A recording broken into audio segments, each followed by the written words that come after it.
Hello and welcome to my channel. This is the 6th lecture of basic computer knowledge. आज का हमारा topic है track ball. What is track ball? Track ball is one of the most important input device. It is a pointing device and very much similar to the mouse. ये एकदम mouse की तरह होती है. ये एक इनपुट डिवाइस है और बिल्कुल माउस की तरह होती है दिखने में. It is an inverted mouse having a ball upside down. Upside. ये एक इन्वर्टेड माउस की तरह होती है जिसमें बॉल इसके ऊपर होती है, टॉप पर होती है. नॉर्मली माउस की जो बॉल होती है माउस के नीचे होती है, बॉटम में होती है, लेकिन ट्रैक बॉल में यही बॉल उसके टॉप पर होती है. और यूजर जो है, जो इसको यूज करता है, वो अपने फिंगर से, अपने हैंड से इस बॉल को मूव करता है और इस बॉल को मूव करने के साथ साथ स्क्रीन पे जो कर्सर होता है, जो पॉइंटर होता है, वो मूव करता है. This ball is move to handle the cursor on the screen. मैंने बताया आपको, इस बॉल को मूव करा जाता है कर्सर की मूवमेंट को हैंडल करने के लिए. It is use to move the pointer here and there and this ball which is placed in the base of the mouse is placed on the top along with the buttons.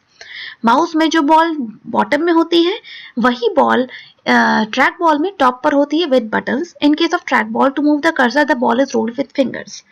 इसमें ये जो ball आप देख रहे हैं screen पर, इसको role करा जाता है फिंगर से to move the cursor here and there. And the track ball use less space and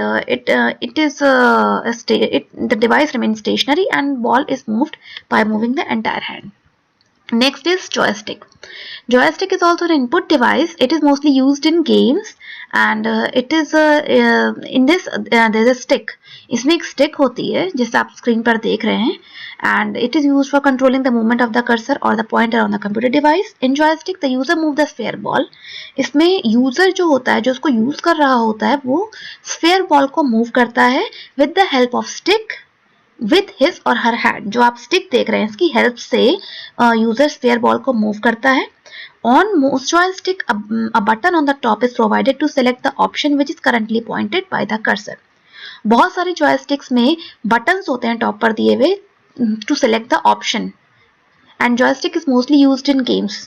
joystick mouse नहीं होती, लेकिन हाँ ये एक इनपुट डिवाइस होती है और ये मोस्टली गेम्स में यूज होती है. इसमें बटन्स होते हैं और स्टिक होती है. स्टिक की हेल्प से हम स्फेयर बॉल को मूव करते हैं टू मूव द पॉइंटर और to select the pointer. Next is light pen. Light pen is one of the most important input device. It is pen-like device which the photosensitive cell to select point an object on the screen. ये light pen जैसा आप screen पर देख रहे हैं, light pen ये एक input device है. इसकी हेल्प से भी हम इनपुट देते हैं. कैसे देते हैं?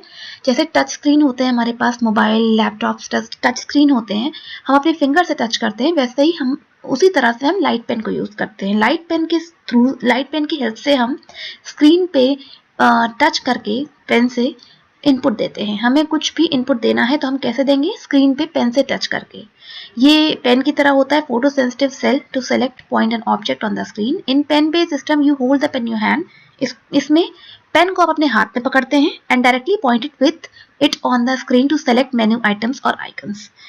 पेन को हाथ में पकड़कर आप डायरेक्ट स्क्रीन पर से जो आइटम्स या आइकन्स, जो कुछ भी आपको सेलेक्ट करना है, डायरेक्ट पेन से सेलेक्ट करते हैं.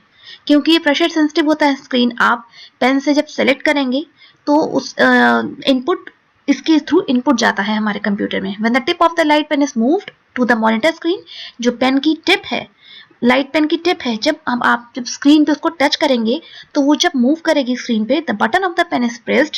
पेन में बटन होता है, उसको प्रेस करते हैं. Its photo cell sensing element is detects the location of the screen and sends that signal to CPU. इसके जो फोटो सेंसिंग सेल एलिमेंट्स होते हैं वो स्क्रीन की लोकेशन को डिटेक्ट करते हैं और सीपीयू को सिग्नल भेजते हैं. जैसे कि आपका टच स्क्रीन होता है, टच स्क्रीन हम अपने उंगली से, अपनी फिंगर से टच करते हैं स्क्रीन पर. उसी तरह से आप फिंगर से टच ना करके लाइट पेन से टच करें तो वो कैसे टच करते हैं? आप पेन को हाथ में पकड़ के स्क्रीन पे आप जो भी आइटम या जो भी आइकन या जो भी फोल्डर, फाइल आपको सेलेक्ट करनी है, आप जब उस पे स्क्रीन पे टच करेंगे, इसमें पेन में बटन प्रेस होता है और आप इसकी हेल्प से सेलेक्ट कर सकते हैं और इनपुट दे सकते हैं. टच स्क्रीन मैंने आपको बताया था. टच स्क्रीन क्या होता है? It is the most important and simple and easiest way to learn all the easiest of the all input devices. क्या होता है ये टच स्क्रीन? नॉर्मली हम अपनी डेली लाइफ में टच स्क्रीन, आजकल तो मोबाइल फोन टच स्क्रीन ही आते हैं, हम हर वक्त हर चीज़ हमारी नॉर्मली हम फोन टच स्क्रीन ही यूज़ करते हैं, तो हमारे लिए तो बहुत नॉर्मल सी चीज है touch screen. A touch screen enables a user to choose from available option by simply touching with fingers. में क्या होता है, आपको सिंपली फिंगर से टच करना होता है स्क्रीन पर, चाहे फोन हो चाहे लैपटॉप हो. आपको कुछ भी सिलेक्ट करना है, कुछ भी क्लिक करना है, कहीं भी पॉइंट करना है, आपको कुछ करने की जरूरत नहीं, सिंपली अपनी फिंगर से स्क्रीन पर टच करिए, चाहे लैपटॉप हो चाहे मोबाइल हो. The screen is made of glass. Screen glass से बना होता है and insulating material. It cannot carry an electric current. Surface of the screen is therefore coated with a thin layer of an electrically conducting material such as indium tin oxide. It is far more intuitive and engaging than traditional computers. जो screen होता है वो एक insulating material से बना होता है और इसमें इलेक्ट्रिक करंट पास नहीं हो सकता. The surface of the screen is therefore coated with a thin layer of an electrically conducting material such as indium tin oxide. जो स्क्रीन का सरफेस है वो एक thin layer of electrically conducting material से बना होता है, जैसे कि हम इंडियम टिन ऑक्साइड कहते हैं. और ट्रेडिशनल कंप्यूटर्स में ऐसा नहीं होता था, वहां पे आपको माउस चाहिए होता था क्लिक करने के लिए. तो ये बहुत एंगेजिंग, बहुत अट्रैक्टिव चीज है. आजकल टच स्क्रीन बहुत ज़्यादा यूज हो रहा है क्योंकि ये यूज़र को, कोई भी यूज़र हो उसको बहुत ज़्यादा अट्रैक्ट करते हैं. ये बहुत एंगेजिंग है ट्रेडिशनल कंप्यूटर से. Thank you.